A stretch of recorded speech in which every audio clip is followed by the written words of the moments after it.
আমার পর্দার বলের মা বোনেরা গো, দিলের কান লাগায়া শ্রবণ করে।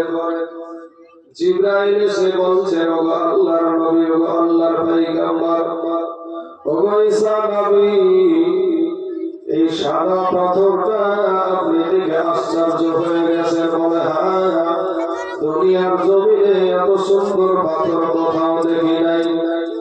বলে নবী গো, আপনি কি আরো কিছু দেখতে চান নাকি? এর চাইতে আরো সুন্দর জিনিস দেখতে চান নাকি? বলে হ্যাঁ চাই। বলে ওগো ঈসা নবী, এই পাথরের উপরে আপনি একটা আঘাত করে দেন। যেমন বাবা পাথরের উপরে আঘাত করে দিয়েছে, সঙ্গে সঙ্গে পাথরটা ভেঙে দুই টুকরা হয়ে গেছে। ওই পাথরের ভিতরে দেখে একজন আল্লাহর বান্দা বসে আছে। জোরে বলেন সুবহানাল্লাহ। পাথরের ভিতরে মানুষ দেখে আমার আল্লাহ শুকরগুজার করে আর আমার নবীর প্রতি দরুদ শরীফ পড়ে। জোরে বলেন সুবহানাল্লাহ। জিবরাইলকে বলে, জিবরাইল, এই মানুষটা পাথরের ভিতরে কেমন করে বেঁচে থাকতে পারে, যেখানে কোনো বাতাস নাই, আলা নাই, নিঃশ্বাস নেওয়ার কোনো মতো জায়গা নাই? সেই জায়গাতে এরকম একটা মানুষ আছে। তার পাশাপাশি নজর করে দেখছে ওই পাথরের ভিতরে বড় একটা আঙ্গুর ফলের গাছও আছে। জোরে বলেন না সুবহানাল্লাহ। হে বাবাজি, আমার ঈসা পয়গম্বরকে জিবরাইল বলে, ও পয়গম্বর, আপনি যদি কিছু জানতে চান, যিনাকে আপনি দেখতে পাচ্ছেন পাথরের ভিতরে বসা, ওনাকে আপনি জিজ্ঞাসা করে নেন। বলে জিবরাইল, ইনি কি কথা বলতে পারে নাকি? বলে হ্যাঁ, ইনি কথা বলতে পারে। সালাম দিয়ে বলছেন, বাবা আপনি এখানে কতদিন আছেন? বলে আমি একদিন নয়, 2 দিন নয়, আমি 1 মাস নয়, 2 মাস নয়, আমি 1 বছর নয়, 2 বছর নয়, এই পাথরের ভিতরে আমি 400 বছর আমি আছি। জোরে বলেন না সুবহানাল্লাহ। ঈসা নবী বলছেন, ও আল্লাহর বান্দা, এই 400 বছর আপনি যে এটার ভিতরে আছেন, আপনি খাবার কি খান? বলে আমার যখন ক্ষুধা লেগে যায়, তখন আমি এই আঙ্গুর পান করি। আমি আঙ্গুর ফল খাওয়ার পরে আবার আমার আল্লাহর জিকির আজকার করতে শুরু করি। আমি শেষ নবীর উপরে দরুদ শরীফ পড়ি। তখন ঈসা নবী বলছেন, আপনার মতো এমন মহান মানুষ আর এই দুনিয়াতে নাই। আল্লাহ বলে, জিবরাইল রে, জানায়া দাও, আমার এখন না থাকতে পারে, কিন্তু আগামীতে এরকম মহৎ মানুষ আবার আসছে।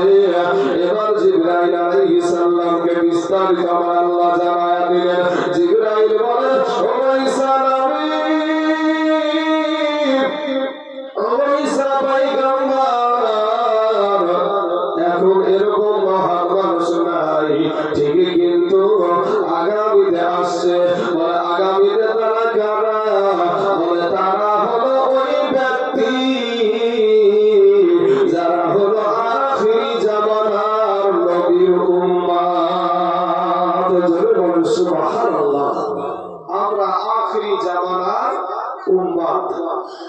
বলে জিবরাইল বলছে, ঈসা নবী, যাকে আপনি 400 বছর পাথরের ভিতরে দেখে আপনি আশ্চর্য হয়ে যাচ্ছেন, শেষ নবীর উম্মতেরা একটা রাত্রি পাবে। সেই রাত্রিটা হলো লাইলাতুল বরাত, অর্থাৎ শবে বরাত। এই রাত্রিতে যদি কেউ আল্লাহর ইবাদত করে, কোরআন তিলাওয়াত করে, নবীর প্রতি দরুদ ও সালাম পড়ে, তো আখিরি জামানার নবীর উম্মতের জন্য ওই যে ব্যক্তি 400 বছর পাথরের ভিতরে ইবাদত করছে, শেষ নবীর উম্মতেরা যদি এই রাত্রিতে ইবাদত করে, নামাজ পড়ে, কোরআন তিলাওয়াত করে, আমাদের শেষ নবীর উপরে দরুদ শরীফ পড়ে, আমার আল্লাহ পাক জিবরাইলকে দিয়ে জানায়া দিলেন যে আমার ওই বান্দা বান্দিকে আমি 400 বছরের সওয়াব তার আমলনামায় লিপিবদ্ধ করে সেই রাত্রি হলো আজকের রাত্রি। এখন আপনার মানা না মানা সেটা আপনাদের ব্যক্তিগত ব্যাপার। 400 বছরের রেখি আজকের রাত্রিতে যদি কোনো ব্যক্তি যদি আল্লাহর ইবাদত করে, শেষ নবীর উপরে দুরূদ সালাম পড়ে, আমাদের নবীর উপরে দুরূদ শরীফ পড়ে, তাহলে সেই ব্যক্তিকে 400 বছরের সওয়াব আমার আল্লাহ তার আমলনামায় দান করে দেয়। জোরে বলেন সুবহানাল্লাহ।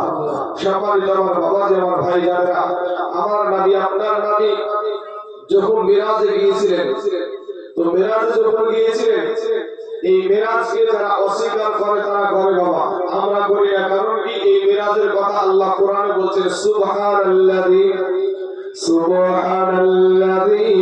আসরা বিআবদিহি লাইলাম মিনাল মাসজিদিল হারাম ইলাল মাসজিদিল আকসা। আমার আল্লাহ কোরআনে বলেছেন। তো কোরআন শরীফকে কেউ অস্বীকার করলে সেই ব্যক্তি কোনদিন মুমিন থাকে না, মুসলমান থাকে না। তো কোরআন শরীফে বলা হয়েছে আমার নবীকে মসজিদুল হারাম থেকে নিয়ে মসজিদুল আকসাতে নিয়ে গেলেন।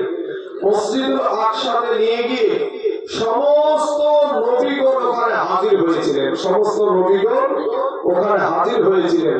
তো নবীগণ হাজির হওয়ার পরে বাবা, নবীরা যদি মরাই হয়, নবীগণ যদি মরাই হয়, তাহলে মসজিদুল আকসাতে সকল নবীগণ হাজির হয়েছিলেন। সমস্ত মতাদর্শী যত মতের আচারী আছে আর যত মতের আপনার মৌলবী আছে, সব মৌলবীরা বলে যে নবীজি মিরাজে গিয়েছিলেন। কিছু একটা গ্যারান্টি থাকতে পারে, কিন্তু সমস্ত আলেম ওলামা এটা স্বীকার করতেন যে নবীজি মিরাজে গিয়েছিলেন, এটা স্বীকার করে। তো মিরাজে সব নবীরা হাজির ছিলেন, সেটাও স্বীকার করে। নবীগণ যদি মরা হয় তাহলে সেখানে হাজির হলো কি করে? সমস্ত নবী যখন কাতার হয়ে দাঁড়িয়ে আছে, কিন্তু একটা জায়গা খালি আছে, সেটা হলো ইমামের মুসাল্লা। আদম নবী থেকে ঈসা নবী পর্যন্ত সব নবী হাজির, কিন্তু ইমামের মুসাল্লাতে কেউ ছিলেন না। ওই জায়গাতে জিবরাইল আলাইহিস সালাম আমার নবীকে নিয়ে ইমামের মুসাল্লাতে নিয়ে গিয়ে হাজির করে দিলেন। জোরে বলেন সুবহানাল্লাহ। তাই আমরা বলে থাকি নবী আপনি ইমামুল আম্বিয়া, নবী আপনি ইমামুল আম্বিয়া, আপনার জন্য বানায়াছেন গো নবী, সারাটা দুনিয়া গো নবী, নবী আপনি ইমামুল আম্বিয়া, কাউসারের মালিক তুমি, কাউসার বিলাইবা এ পাপী উম্মত করাইলেন গো নবী, কোরআনেতে শুনি গো নবী, নবী আপনি ইমামুল আম্বিয়া, আপনার জন্য বানায়াছেন গো নবী, সারাটা দুনিয়া গো নবী, নবী আপনি ইমামুল আম্বিয়া।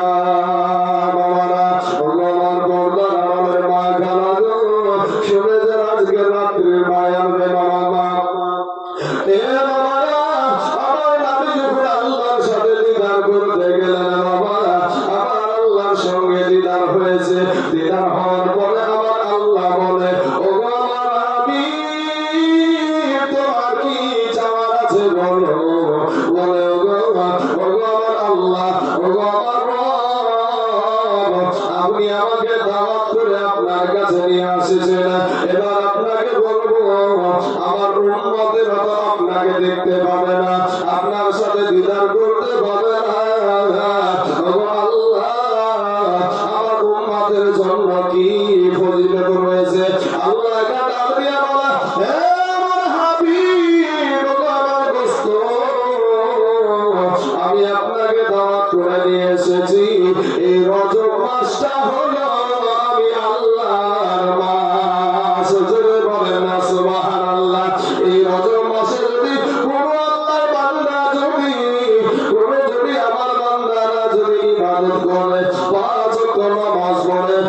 তাহাজ্জুদ নামাজ পড়ে, যদি তাসবিহ তেলাওয়াত করে, আমার হাবিবের উপরে তোমার উপরে যদি দুরূদ সালাম পড়ে, আমি আল্লাহ তাদের বিগত কালের যত গুনাহ আছে আমি আল্লাহ তাদের মাফ করে দিব।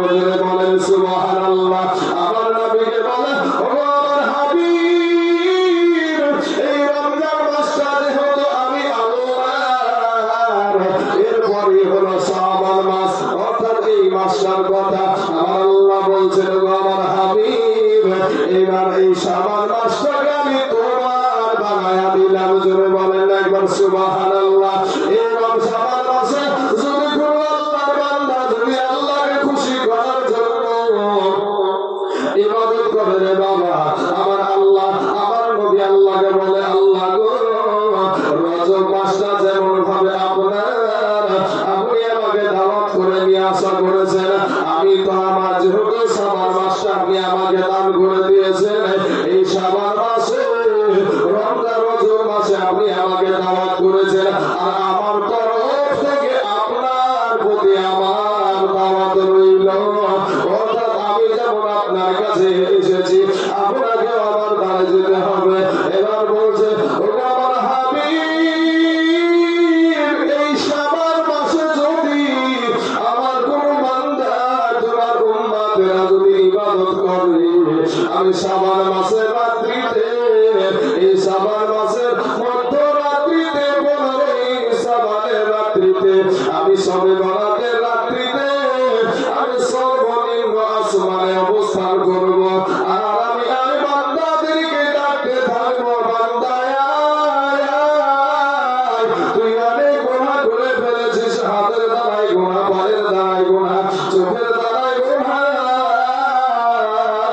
অন্তরের দ্বারাই গুনাহ, ওরে বান্দায়, আমি আল্লাহর কাছে এই শাবান বরাতের রাত্রিতে তুই আমার কাছে ক্ষমা চা, আমি আল্লাহ তোর জীবনের সব গুনাহ মাফ করে দিব। যদি বলেন সুবহানাল্লাহ। বাবাজি, আজকে রাত্রিতে এই কপিলা বিলপাড়াতে এই মসজিদে যতগুলা মুসল্লি আছে, যতগুলা ঘর আছে, একটা করে যদি মানুষ আসতো, এখানে জায়গা হতো না, এই জায়গাটা পরিপূর্ণ হয়ে যেত, কিন্তু আসতে রাজি না। এর ভিতরে যারা এই শবে বরাতের রাত্রির ফজিলত আপনারা শুনছেন, আপনাদের ভিতরে কিছু মানুষ হয়তো এই রাতকে প্রাধান্য দিবেন, মা খালারা দিবেন, আপনারাও দিবেন। তার ভিতরে আবার কিছু ব্যক্তি যে বিছানায় আরাম করে শুয়ে যাবে, আরাম করে শুয়ে যাবে, সোনা টুকে যা হলো হলো। কিন্তু বাবা, এই রাত্রিটাকে আপনারা অবহেলায়, অলসতায় কাটিয়ে দিয়েন না। আমার নবী বলেছেন, শাবান মাসটা হলো আমি নবীর মাস, আর এই মাসে যদি কেউ ইবাদত করে, আমি আল্লাহ, আমি নবী তাদেরকে শাফায়াত করে আমি জান্নাতে নিয়ে যাব। যদি বলেন সুবহানাল্লাহ। বাবাজি আমার সোনামানিকরা, এত যে ফজিলত, এই ফজিলতটা আমরা পেয়েছি একমাত্র আমাদের নবীর কারণে। আমরা শেষ নবীর উম্মত। আপনারা শুনেছেন এর আগের বিষয়টা, যে আদম নবীকে সৃষ্টি করে, আদম নবীকে সৃষ্টি করে জান্নাতে রেখেছিল। সমস্ত ফল খেতে তার জন্য কোন রকমের বাধা নিষেধ ছিল না, একটা ফলের জন্য নিষেধ ছিল। শয়তানি প্রলোভন দেখালো মা হাওয়াকে, মা হাওয়াকে শয়তানি প্রলোভন দেখায়া এই হাওয়ার দ্বারাই আপনার আদম নবীর গলাতেও দিলেন, সঙ্গে সঙ্গে জান্নাতি পোশাক পরে গিয়েছিল। জান্নাতি যে পোশাক সরিয়েছিল সেই পোশাকটা পরে গিয়েছিল। কিন্তু আমাদের আদম একজন নবী, ওই নবী যিনাকে সব রকমের জ্ঞান আমার আল্লাহ দান করেছিলেন, সে আদম নবীর শরীরের পোশাকটা যখন খুলে পড়ে গিয়েছিল বাবা, কিন্তু আপনারা, আমরাও মানুষ, আপনারাও মানুষ, মুসলমান ভাই গো, আমার নবীর অনিচ্ছাকৃত ভুলের কারণে, ইচ্ছাকৃত ভুল না বাবা, অনিচ্ছাকৃত ভুলের কারণে আদম নবীকে বাবা ওই জান্নাত থেকে বের করে দুনিয়াতে ফেলা দিয়েছিল। কিন্তু আপনি মানুষ গো,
পাইল কেহ নাহি পারে তোমার সনে যুবক রে কেহ নাহি পারে তোমার সনে আমার 40 বছর হইলে পার কলকাতা যাই ধরিবে জঙ্গার ইজন ঘুরিবে পিছনে পিছনে নিরঞ্জনে দিবে তোর দুজখের ভিতরে দিবে তোর দুজখের ভিতরে নিরঞ্জনে দিবে তোর দুজখের ভিতরে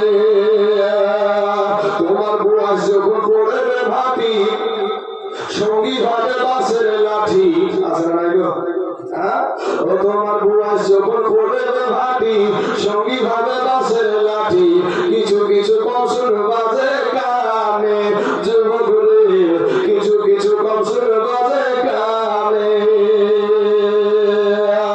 তোমার বল কমিবে হাতে পাই পেশার মাথা ঘোরায় ওরে ছোট অক্ষর দেখিবি না নয়নে নিরঞ্জনে দিবে তোর দুজখের ভিতরে দিবে তোর দুজখের ভিতরে নিরঞ্জনে দিবে তোর দুজখের ভিতরে তোমার বুয়াস যখন পড়বে ভাটি এ সঙ্গী হবে বাসের লাঠি কিছু কিছু কৌশল বাজে কানে মুসলমান কিছু কিছু কৌশল বাজে কানে তোমার বল করিবে হাতে পাই পেশার মাথা ঘোরায় আছে না গো হ্যাঁ ও বল করিবে হাতে পাই পেশার মাথা ঘোরায় ছোট অক্ষর দেখিবি না নয়নে নিরঞ্জনে দিবে তোর দুজখের ভিতরে দিবে তোর দুজখের ভিতরে নিরঞ্জনে দিবে তোর দুজখের ভিতরে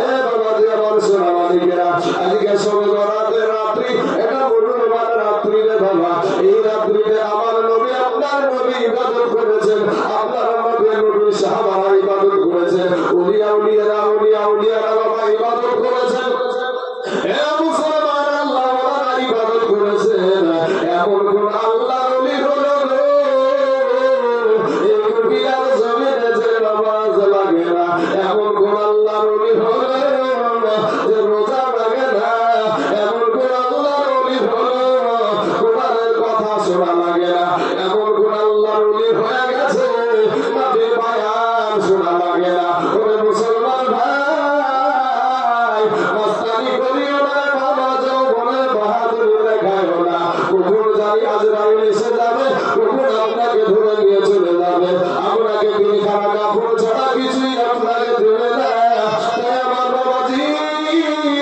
আমরা শেষ নবীর উম্মত আখিরি জামানার নবীর উম্মত আপনার নবী আমার নবী সারা কায়নাতের নবীর উম্মতের কতটা পাওয়া আমার আল্লাহ দিয়েছে শোনো অনিচ্ছাকৃত ভুলের কারণে বাবা আদম নবীকে জান্নাত থেকে দুনিয়ার জমিনে পাঠায়া দিলেন কিন্তু আমরা মিথ্যা কথা বলি আমরা বিপদ করি আমরা বাজারে দোকানে বসে বসে বিপদ বানাই বিপদ করতে থাকি আজকে মাঠে ঘাটে বিপদ করতে থাকি মুসলমান ভাইরা আমার আল্লাহ পাক এত গুনাহ করার পরে আমাদের শরীর থেকে পোশাকটা তুলে নেয় না রে বাবা আমাদের শরীর থেকে পোশাকটা তুলে নেয় না এটাতে আপনার কোনো বাহাদুরি না আমার কোনো বাহাদুরি না এটা হলো আমাদের দয়াল নবীজির পাওয়ার জোরে বলেন একবার সুবহানাল্লাহ এ মুসলমান ভাই ও আমার ভাইরা আদম নবীর মা হাওয়াকে একজনকে ছিলেন শ্রীলঙ্কাতে আর একজনকে জেদ্দাতে দুজনকে দুই জায়গায় ফেলা দিয়েছিল স্বামী থেকে বিবিকে আলাদা করে দিয়েছিল আজ দুনিয়ার মুসলমানেরা ও দুনিয়ার মুসলমানেরা শোনো একটা অনিচ্ছাকৃত ভুলের কারণে স্বামী থেকে বিবিকে আমার আল্লাহ আলাদা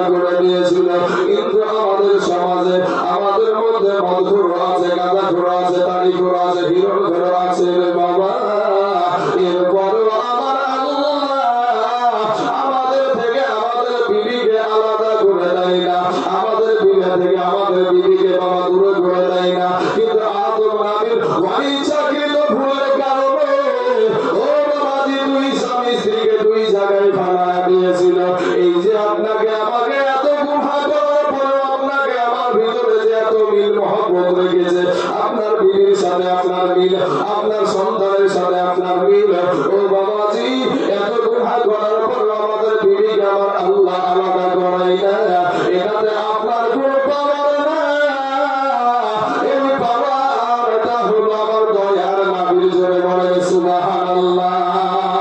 এ মুসলমান ভাই, ও আমার পর্দার মা খালাগুলো, শুনে যারা রাতের বেলা মা, এই দুনিয়াটা কিছুই না রে মুমিন, এটা আমার নবীর উম্মতের দল।